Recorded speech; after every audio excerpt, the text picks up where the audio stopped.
할렐루야 은혜성산교회 김한기 목사입니다. 행복지수의 조사 기본은 만족과 불만족의 차이라고 합니다. 얼마를 소유하고 있느냐가 아니라 주어진 환경과 여건 속에서 자족하는 마음을 가지는가 못 가지는가 하는 차이란 것입니다.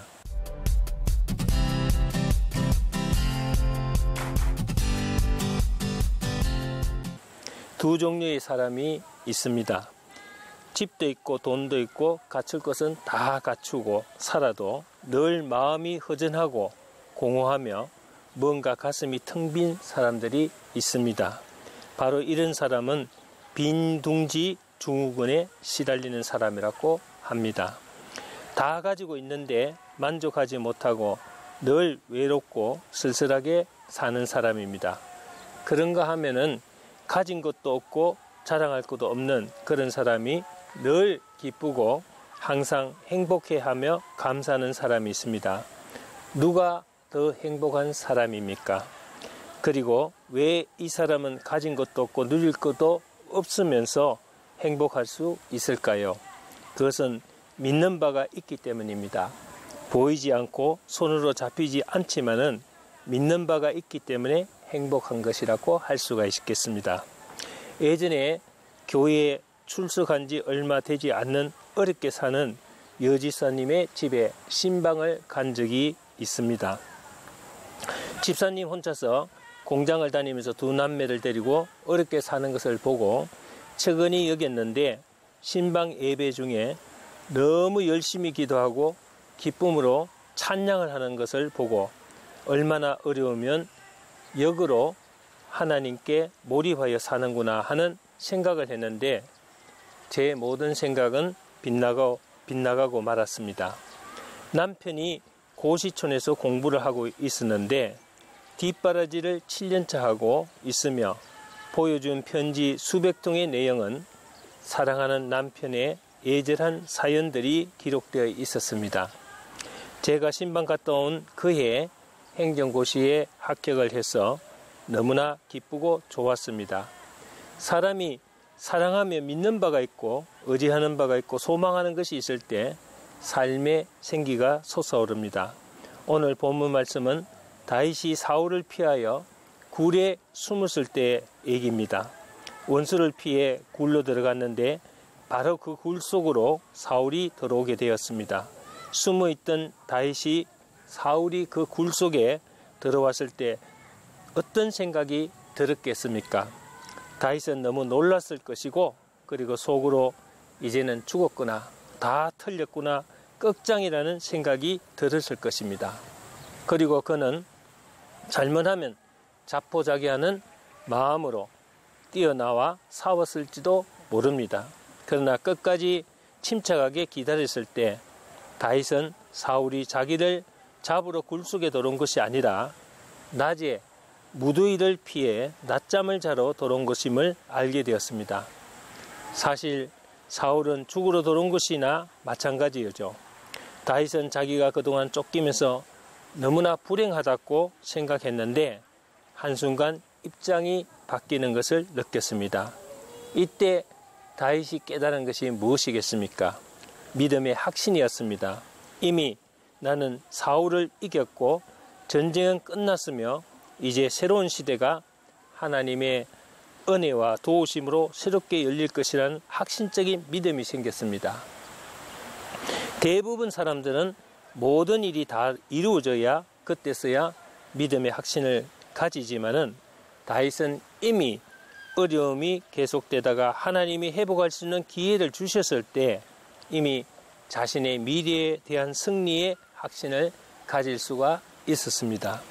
시편 57편에 들어있는 다윗의 고난을 한번 살펴보겠습니다.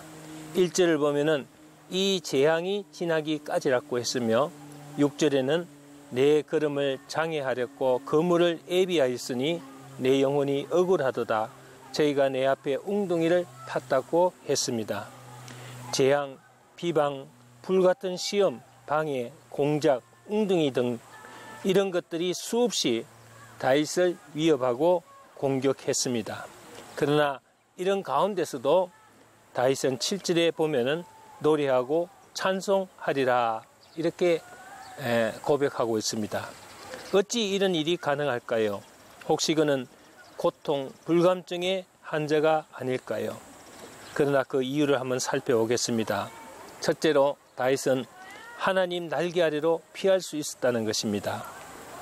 우리는 새가 되어 자유롭게 훌훌 날아가고 싶을 때가 많습니다. 특히 어려운 상황이 나를 꽁꽁 잡아매고 있을 때 모든 것을 훌훌 털어버리고 전혀 새로운 곳에서 자유롭게 살고 싶을 때가 있습니다. 그러나 문제를 해결하지 않고서는 이 세상 어디에도 피할 길은 없습니다.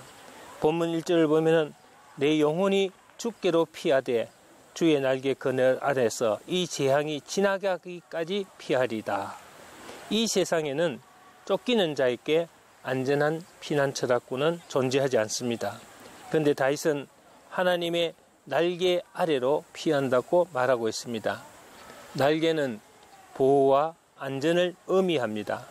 가장 안전한 곳, 가장 편안한 곳은 주님의 날개 그늘이라는 것을 발견한 것입니다. 그리고 여기서 주목할 것은 이 재앙이 지나가기까지입니다. 재앙은 느리든 빠르든 지나간다는 것입니다. 영원히 계속되거나 반복되는 재앙은 없다는 것입니다. 그렇습니다. 우리가 한평생 살면서 실패할 수도 불행할 수도 있습니다. 그러나 그것이 영원히 계속되는 것은 아니라는 것을 알아야 되겠습니다. 고린도전서 19장 13절 보면은 사람이 감당할 시험밖에는 너희가 당한 것이 없나니 오직 하나님은 미쁘사 너희가 감당치 못할 시험 당함을 허락지 아니하시고 시험 당할 즈음에 또한 피할 길을 내사 너희로 감당하게 하시느니라. 아멘. 그래서 다윗은 마음을 정하고 확신했다는 것입니다. 본문 7절을 보면은 하나님이여 내 마음이 확정되었고 내 마음이 확정되어 사오니 라고 했습니다. 확정되었다는 말은 이제 결정하였고 확실히 고정되었다는 뜻입니다. 그것도 두 붓이나 확정되었고 확정되었다고 고백할 정도로 그 마음이 고정되어서 확고부동하게 되었다는 것입니다. 우리 신앙은 확신과 확고한 믿음의 결단이 있어야 합니다. 마음이 고정되지 못하고 좌우로 흔들리면 결국 영적 싸움에서 패배할 수밖에 없습니다. 확정되고 확신이 필요합니다. 긴가민가 될까 안 될까 또 믿을까 말까 할까 말까 하는 믿음은 바로 서기 어려운 믿음입니다. 신앙은 결단입니다. 그리고 양자택일을 해야 합니다. 세상을 따를 것인지 하나님 말씀대로 살 것인지 결정하고 결단해야 합니다. 암에 걸린 분들이 대개 이를 어떻게 해야 좋을지를 두고 고민하다가 결국 치유의 시기를 놓치는 경우가 많습니다. 암도 조기 발견하면 고칠 수 있다고 합니다. 그러나 때를 놓치면 치료가 어렵다고 합니다. 지금 확신을 가지고 결단해야 영혼의 피난처에서 안식을 누릴 수 있으며 하나님의 도우심을 받을 수가 있겠습니다. 주님의 날개는 우리 영혼의 피난처가 되십니다. 그 그늘 아래서 편히 쉼을 얻고 평안과 기쁨의 삶을 찾읍시다. 그리고 확고한 신앙 고백으로 마음을 정하고 흔들림 없는 믿음으로 승리하시기를 주의 이름으로 축원합니다. 감사합니다.